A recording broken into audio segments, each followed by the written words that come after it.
And joining us live from Hyderabad tonight is Avinash Mohanty. He's the Commissioner of Police of Hyderabad on this horrific crime, the murder of 50-year-old Renu Agarwal by two house helps, one of her own household and one of her neighbor's household. Mr. Mohanty, thank you for your time. I know you are busy. A horrifying crime, sir. I'd like to start by asking you if you could just detail for us the sequence of this incident, sir. Thank you and good evening. So this crime was reported yesterday evening.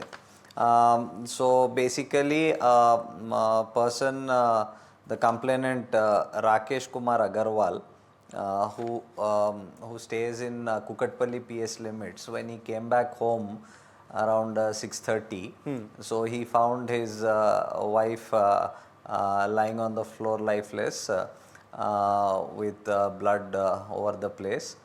As a precursor to that, during the daytime, what had happened is his son got a phone call from one of the persons living in the same apartment that their house help was not reachable in the afternoon.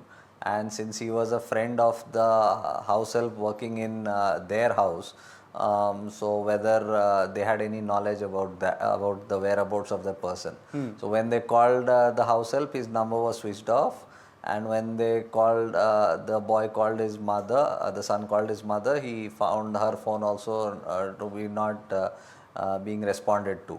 So then they tried to come home early, and when they saw this, they reported it. So as of now, this is the primary suspects obviously are at this point of time the house help and his friend, and further investigation is underway in the matter, and efforts are being made to nab the culprits. Mr. Mohanty, apparently these two culprits took the time to bathe inside the house, change clothes, the very worrying CCTV images in the colony of them, getting into the lift together, very sort of casually talking to each other just moments after a murder. What did you make of that, sir?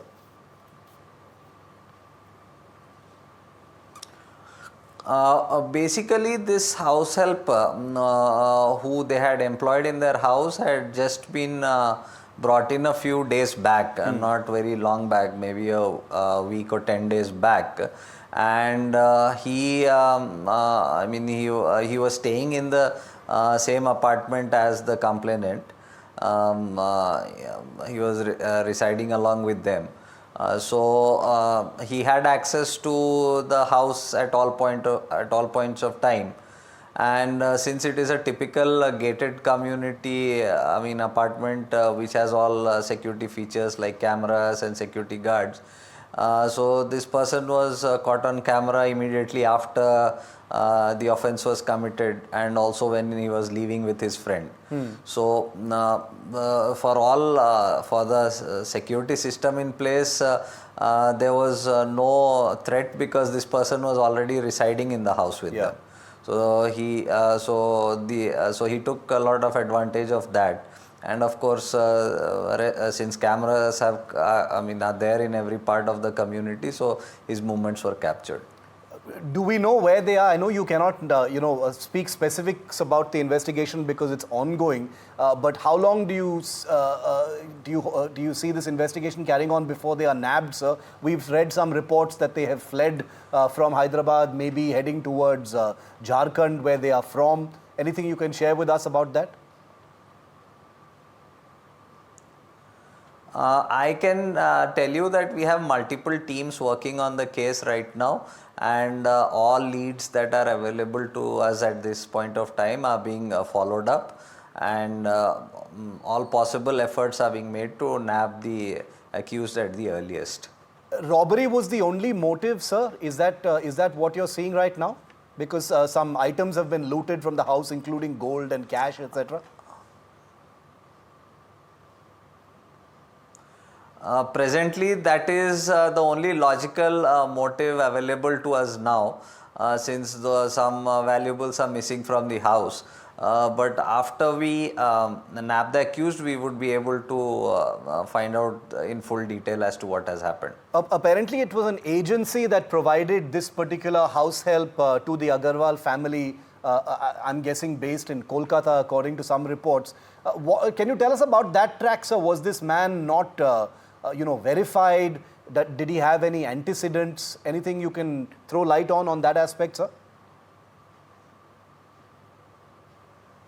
I don't think any proper antecedent check was done by the family before engaging the household, except maybe a few references, because his friend also happened to work in the same apartment complex for some period of time, and the same agency which had helped hire his friend also had helped engage this person. So we think only a basic scrutiny was done, but no proper antecedent check was done as to his background. Mr. Mohanty, last couple of questions. Like you rightly said, this gated community was, had all the compliances as far as security. It had cameras. It had security guards, etc. And that's the reason why people watching this story and looking at this story are very disturbed by what has happened, because it happened on the inside. Is there anything that this family did not do right, or is there something more that people who live in gated colonies should be doing that they are not doing in order to make sure something like this does not happen, sir? Because everybody employs house helps. Everybody goes through agencies to get house helps in gated colonies. How does one ensure something like this is avoided?